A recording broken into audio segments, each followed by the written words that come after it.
Hello guys and welcome back to the second part of my video series about the SA342 Gazelle. Today we will do all the relevant key and access assignments that we need for our first takeoff, and then we'll go through the startup in the Gazelle. So let's go!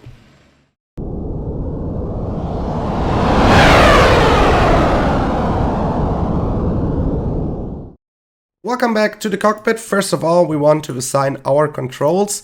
So we go to the control options and then to access. I use a Thrustmaster Warthog here. So everything I show you is done with the Thrustmaster Warthog, but you can do it with any joystick out there.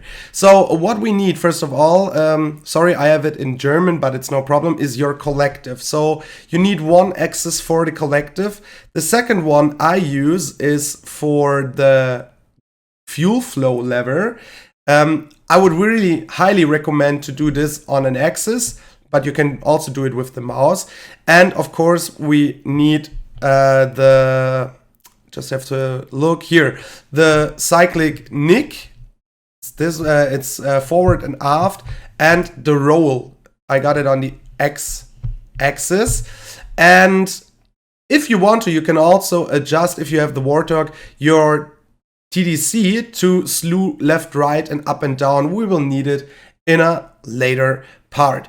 You don't need to assign any buttons. You can, but you don't have to. We can do the startup completely with our mouse and with the fuel flow lever axis. So let's start. So guys, before we light her up, first of all, nothing that I show you here is an official procedure, so I only show you my procedure, my personal one. I don't do checklists, so in real life, I think there are a lot of additional steps that you need. For this tutorial series, I will just show you how to light the engine up, and yeah, I show you my procedure, my way of flying the Gazelle. So let's unpause TrackIR here. First of all, before we start flipping switches, I look to my left. What you have here is the rotor brake, and there are two ways to release the rotor brake. We have to release it before engine start. First of all is you just push it a little bit, and as you can see, the rotor brake will lift itself up, but you can also do it manually until the stop at the top. So after we did that, I will unpause my TrackIR here. We start up with the battery. So battery, alternator and generator on.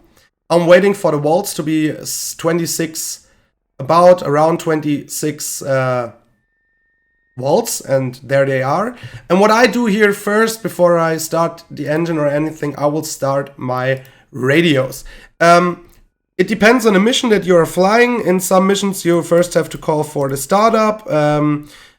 Most of the time I think you don't need it, but it's just my procedure. If I am in a mission where I have to call ATC first. So after the batteries, I will start my radios. So let's continue. I already switched on the beacon here so that everyone around the aircraft knows, hey, they will start their engines right now.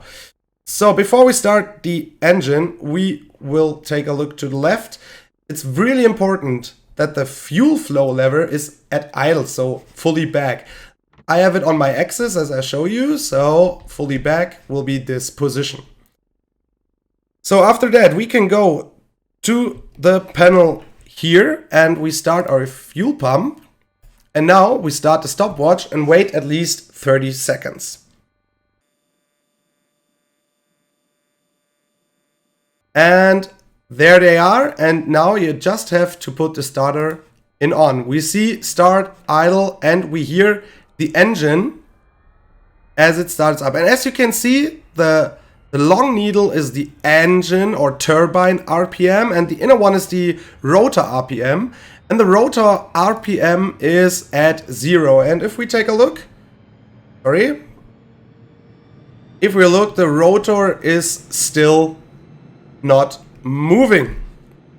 So as soon as we have 2500 RPM on the engine, and now comes the important part, we will add our fuel levers. So, but we have to synchronize the rotor with the engine. So what I'm doing here is I just raise it a little bit to the front until the rotor starts moving.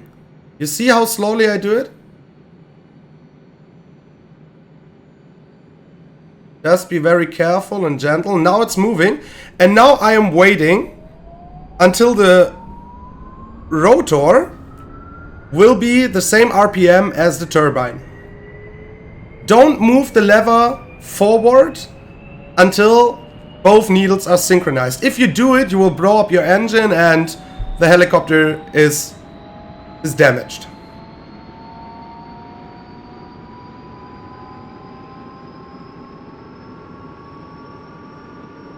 So now the needles are synchronized, so we can continue with the fuel lever very slowly to the full front, and you see engine and rotor RPM will increase. Just do it slowly until you have the fuel flow lever full forward. And that's now the case. So you see, both needles are now in this arc here, and that's it. You start the engines, and with the alternator and generator on, I will unpause track IR. We also have electricity on the aircraft. So what we can do now is start up all the other systems. So first of all, I will start up my RWR here. This will take a while. Then I will align my gyros. As you know from the previous part, we need about 1 minute for that. I will uncage my HSI and also this one. How to do it? You just have to click with the left mouse until it is aligned. With the second one, you have to click with the left mouse and then scroll your mouse wheel to align the elevation bar with the artificial horizon. Okay. Next, what we want to do is to start up our magnetic brake down here so that our trim will work. And now we have to go through the middle console. So as you can see, it was my mistake, I did it before. I already switched on my countermeasures, so I go to fast and to single. We will talk about that later. And I will flip up the cover here so that my countermeasures work. You can also do this in a later stage when you do a fence in or anything. I just do it at startup. The next is our nadir. I don't want to talk too much about the nadir, but what we have to do is to switch it to ground. And now you can see air nav ERR error is shown, and what the nadir does now is the alignment. So we have to wait. I actually don't know how long, but this will take alignment time, sorry. So we see our gyros are now on, so we can turn on our autopilot, and you can see the warning will not illuminate anymore, and we can start all our free channels here. So pitch, roll and heading, and as you can see, the needle will rise and we know, okay, everything is working. So when do I know that the nadir is ready? First of all, the arrow light will disappear and our flags here on the HSI will also disappear. So this and this red flag will not be shown anymore. Next will be here the altitude radio. So we pull that one until the flag is gone. The flag says off, so we'll just rotate this knob with the mouse wheel, and we can also set up here a low altitude warning. So if I set 50 meters, as soon as my helicopter will fly below 50 meters, this red warning light will be on, but you can also switch it off if it interrupts you by just dial in 0. We'll take 50 meters for now. So that is 50. And we see all the flags are gone, no errors on the nadir, and don't be confused, the tracker R will go on. In this hot environment here, we don't need the pitot heat, but we can turn it on to get rid of this warning here. So if I turn it on, you see no more warning lights are shown here. So everything should be ready. We switch on the trim, so that we can trim the aircraft together with the magnetic brake. And now I will have a look through the cockpit if I missed anything. That is working. The flip is, cover is open. That's it. that's how you start the Gazelle. So one thing I missed in the last part was these two knobs here. So the wiper, of course, is the wiper. So if I turn it on here, you can see the wiper in low and in high, and 0 is 0. So next to it, we have our source selector for the main artificial horizon. To be honest, I never work with cam and ADF. I only work with waypoint. Currently it is off, so no bars are shown. So if we go to cam should be the camera target point. So if you use the camera, this should help you aligning with the camera. So in the mGazelle, if you want to fire any missiles. ADF should be pointing towards the ADF emitter. I never used it, but we will try it in the navigation tutorial. And waypoint. Waypoint stands for nadir waypoint.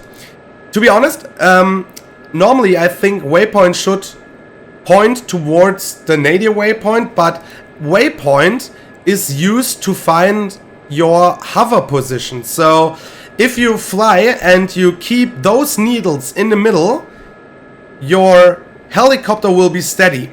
So if the line is to the top, you have to increase your speed. If it is below, you have to decrease your speed, and so on. We will take a closer look in a minute. So before we do our takeoff here, first of all, we need right control and C to close our doors. And yeah, let's try our first takeoff. What we need is now our collective, our cyclic, so the stick between your legs, and the collective down here, which you already assigned, and your anti-torque pedals. So as soon as we lift the collective, the aircraft will try to take off, and then we'll do a left turn. So that depends on the tail rotor you got. In the Gazelle, you will have to apply right rudder to the helicopter. You can see my axis down here, so you can see what my cyclic does, what my rudder does, and also what my collective does. So take a closer look what I am doing down here. And we also will use our lines here on the artificial horizon to keep the helicopter steady. So I will pull collective here and apply a little bit of right rudder. And now I try to maintain. The best is look outside the window. For me, it is the alpha sign right here. And I will look at that and try to keep the helicopter steady. So if you take a closer look to my controls, you will see I have applied right rudder. And I try to maintain the hover as good as possible. So that's something you should try out first when you start flying the Gazelle. Just try to maintain hover. I will show you now what happens if you don't apply the right rudder. So what the helicopter will doing is it starts turning. So always with the takeoff, apply the right anti-torque pedal. If I start moving forward now, you can see on my artificial horizon that the line here will go to the back and to the right. So it tells me, hey, if you want to hover, you have to go back. So that's something we want to try right now. So I will slow down. As soon as I slow down, I need more collective and of course more rudder. And now the bars are in the middle again. So we are in a hover. Okay.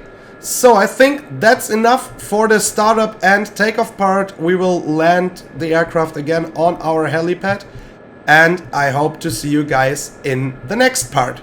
Thank you for watching.